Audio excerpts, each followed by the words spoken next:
I'm Angela, 28F, and I've been married to Thomas, 30M, for 3 years now. To give you some background, I grew up in a small town in the Midwest. My parents, both teachers, raised me and my 2 siblings with strong values of hard work and education. Despite our modest means, they always encouraged us to dream big. I was the first in my family to go to college, working part-time jobs to help pay for my education. I met Thomas during my senior year of college. He was in grad school, studying business. We hit it off immediately, bonding over our shared love of classic movies and hiking. Thomas came from a more affluent background, but he never made me feel less than. If anything, he admired my drive and determination. When I first met Thomas's family, his father Mark, 62M, seemed like the nicest person. He welcomed me with open arms and always made sure I felt comfortable during family gatherings. Mark was a successful businessman who had built his company from the ground up. He often told stories about his humble beginnings and how he worked his way to success, which made me feel like we had something in common. Thomas and I got engaged after dating for 2 years. It was a romantic proposal during a hike to our favorite spot overlooking the city. Mark was the first to congratulate us and even offered to help plan the wedding. He took an active role in the preparations, helping us choose venues and catering options. I remember feeling overwhelmed by the cost of everything, but Mark insisted on covering most of the expenses, saying he wanted us to have the wedding of our dreams. Throughout our first year of marriage, Mark continued to be incredibly kind. He'd invite us over for Sunday dinners, include me in family vacations, and even taught me how to make his famous apple pie. I really felt like I had gained not just a father-in-law, but a second dad. He would often ask about my job at a local nonprofit, seeming genuinely interested in my work with underprivileged youth. Last month, Mark called me out of the blue. He asked if I'd like to accompany him to his golf club's annual charity event. He explained that his usual partner, Thomas's mom, they're divorced, couldn't make it this year due to a scheduling conflict with her yoga retreat. I was touched that he thought of me and immediately agreed. I had never been to his golf club before, and I was excited to see this part of his life. The day of the event arrived, and I was excited. I put on my best outfit, a navy blue dress I had bought for a work function, paired with some pearl earrings Thomas had given me for our anniversary. I met Mark at the club, feeling a bit nervous but mostly thrilled to be included. As soon as we entered, he excused himself to greet some friends. I didn't think much of it and went to get a drink at the bar. The bartender gave me a somewhat odd look when I ordered a simple gin and tonic, but I brushed it off. After about 30 minutes, I started feeling a bit out of place. The room was filled with people in designer clothes, discussing vacation homes and stock portfolios. I couldn't see Mark anywhere, so I decided to find a seat. The event was starting soon, and most guests were already seated. As I scanned the room, I spotted Mark at a table with some other people. I walked over, assuming he'd saved me a seat. But when I approached, he barely acknowledged me. He mumbled a quick hello and turned back to his conversation. I stood there awkwardly for a moment before finding an empty seat at another table. The women at my table were polite but didn't engage me in conversation beyond basic pleasantries. Throughout the entire event, Mark barely spoke to me. He mingled with other guests during breaks but always seemed to be looking past me when I tried to join the conversation. I felt incredibly confused and hurt. This wasn't the warm, welcoming Mark I knew, the man who had spent hours teaching me to perfect his apple pie crust or who had laughed with me over funny stories about Thomas's childhood. After the event, I waited by Mark's car as we had agreed. He finally showed up after what felt like ages, engrossed in conversation with a man I didn't recognize. On the drive home, I tried to make conversation, asking about the charity and his friends. His responses were short and disinterested. I mentioned how much money had been raised for the local children's hospital, thinking he'd be excited about the cause, but he just nodded absently. I couldn't shake the feeling that something was wrong. When we got to my house, I decided to ask him directly if everything was okay. He gave me a strange look and said, "Everything's fine." Why wouldn't it be? Then he drove off before I could say anything else, leaving me standing in my driveway, confused and hurt. I spent the next few days replaying the event in my mind. I was sure I hadn't imagined Mark's cold behavior. It was so unlike him. I thought about all the times he had welcomed me into his home, how he had helped me surprise Thomas with a homemade birthday cake last year, how he had always treated me like family. What had changed? I decided to talk to Thomas about it, but he suggested I might be overthinking things. He said his dad probably just got caught up with old friends. Thomas had always been a bit oblivious to social nuances, so I wasn't entirely surprised by his reaction. Still, I couldn't shake the feeling that something was off. The next time we visited Mark's house for dinner, I noticed he was acting differently towards me. He wasn't outright rude, but there was a definite change in his demeanor. He didn't ask about my work or hobbies like he usually did. Instead, he focused all his attention on Thomas, asking about his job and some clients he was working with. When I tried to join the conversation, Mark would politely acknowledge me before turning back to Thomas. I thought about the many dinners we'd had here before, how Mark would always insist I try his new recipes or ask for my opinion on his latest home improvement project. Now, it felt like I was invisible. The warmth that had made me feel so welcome in this house seemed to have vanished. After dinner, I asked Mark if we could talk privately. Thomas looked concerned but didn't object. Once we were alone in Mark's study, a room where he had once proudly shown me his collection of first edition books, I asked Mark directly why he had been treating me differently. I mentioned the charity event and how hurt I felt by his behavior. Mark's response left me speechless. He said, "Angela, you're a lovely girl, but you have to understand that there are certain circles where your background might not be fully appreciated." I thought it would be easier for everyone if I didn't draw attention to our relationship at the club. I was stunned. Mark knew I came from a working-class family, but he had never seemed to care before. I had worked hard to put myself through college and build a successful career. How could he suddenly be ashamed of me? I thought about all the times he had praised my work ethic, how he had told Thomas he was lucky to have found someone so grounded and genuine. I told Mark how deeply his words had hurt me. I reminded him of all the times he had welcomed me into the family, of how he had treated me like a daughter. I asked if all of that had been fake. Was I just a charity case to him, someone he could feel good about helping until it became inconvenient? Mark tried to backtrack, saying he did care for me but that his social standing was important too. He said he was trying to protect me from potential judgment. But his words only made me feel worse. I didn't need protection, I needed respect. I left his house that night feeling betrayed and angry. The drive home was silent, with Thomas attempting to make conversation but quickly giving up when he realized I wasn't in the mood to talk. When we got home, I told Thomas what his father had said. He was upset, but he seemed torn between supporting me and not wanting to believe his dad could be so shallow. Now I'm not sure what to do. I've always valued my relationship with Mark, but I don't know if I can move past this. Every time I think about it, I remember all the moments I thought we were bonding, cooking together, working on his garden, looking through old family photo albums. Were those moments real, or was I just fooling myself? Am I overreacting? Should I try to understand his perspective? Or should I distance myself from him to protect my own self-respect? I could really use some outside opinions on this. How do I navigate this situation without completely destroying my relationship with my husband's family? Update 1. It's been about a month since my last post, and I wanted to give you all an update on the situation with my father-in-law, Mark. First, I want to thank everyone for their supportive comments and advice. Reading through them helped me gain perspective and gave me the courage to address this issue head-on. After my initial post, I spent a lot of time reflecting on my relationship with Mark and discussing the situation with Thomas. Thomas was initially reluctant to confront his father, which led to some tense moments between us. He kept saying things like, "That's just how Dad is sometimes," or "Maybe you misunderstood him." It was frustrating because I felt like he wasn't taking my feelings seriously. However, after several long conversations, he began to understand how deeply Mark's actions had hurt me. I shared with Thomas some stories from my childhood, about how hard my parents worked to make ends meet, and how proud I was of where I came from. I think this helped him see why Mark's words had cut so deep. We decided to invite Mark over to our house for dinner to discuss the issue. I was nervous, but I knew it was necessary to clear the air. I spent the whole day preparing Mark's favorite meal, pot roast with roasted vegetables, the recipe he had taught me during one of our cooking sessions. I thought it might help set a positive tone for the conversation. The dinner started off awkwardly, with everyone tiptoeing around the elephant in the room. Mark complimented the food, and for a moment, it felt like old times. But then I caught him giving Thomas a questioning look, and I knew we couldn't avoid the topic any longer. Finally, I took a deep breath and broached the subject. I explained to Mark how his behavior at the charity event and his subsequent comments had made me feel. I told him about the pain of feeling accepted and then suddenly excluded, and how his words about my background had shaken my confidence in our relationship. I reminded him of all the times he had made me feel like part of the family, teaching me to make apple pie, helping me plan surprises for Thomas, showing me his prized book collection.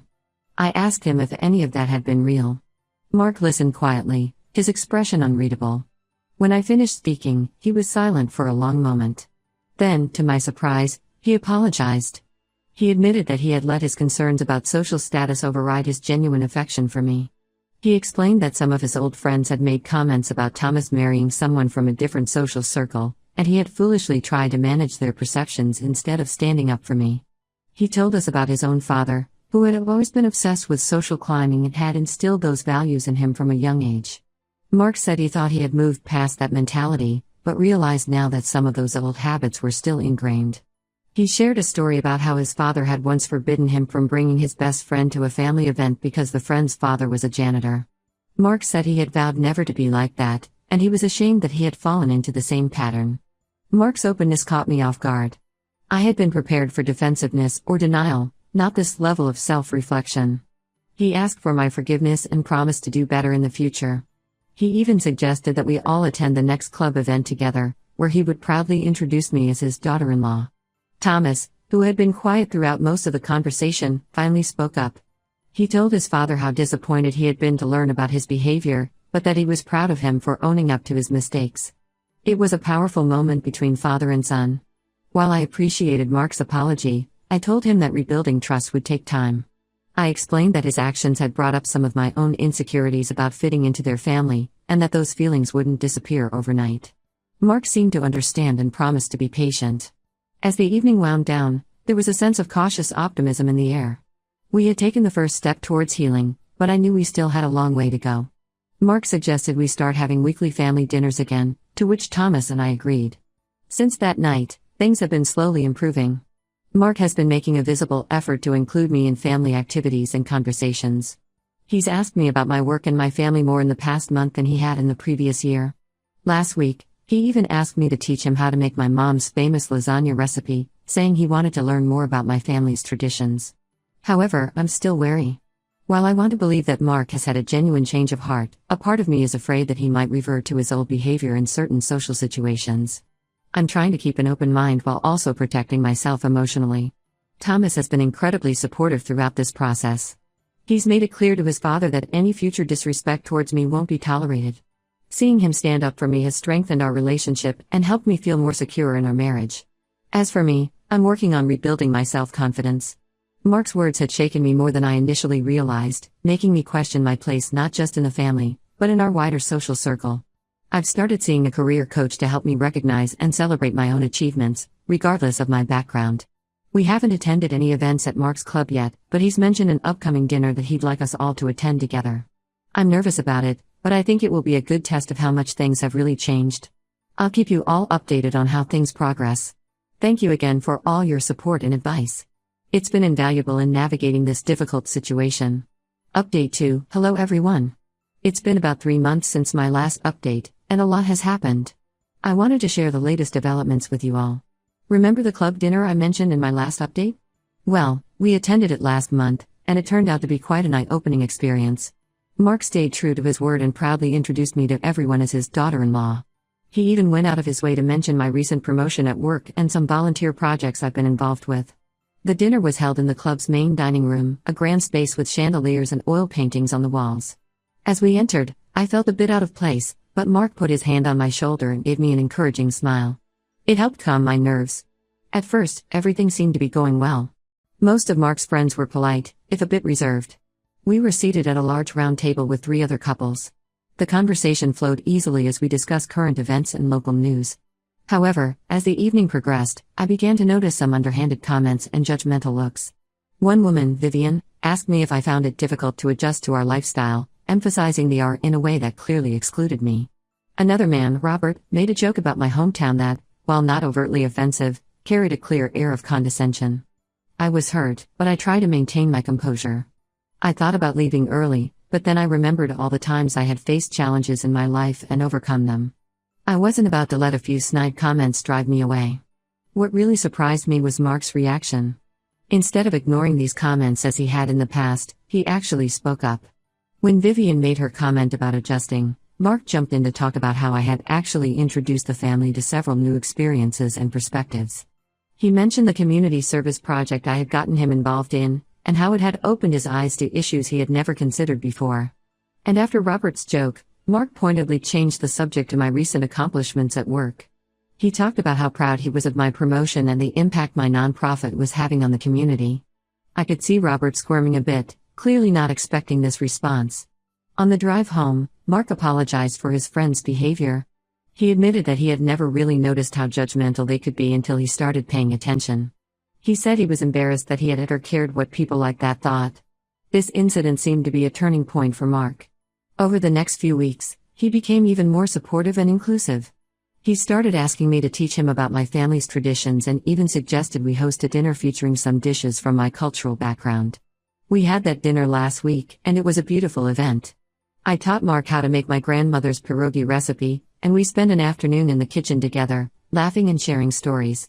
During the dinner, Mark proudly told everyone how he had learned to make the dish, and how it had given him a new appreciation for my family's history.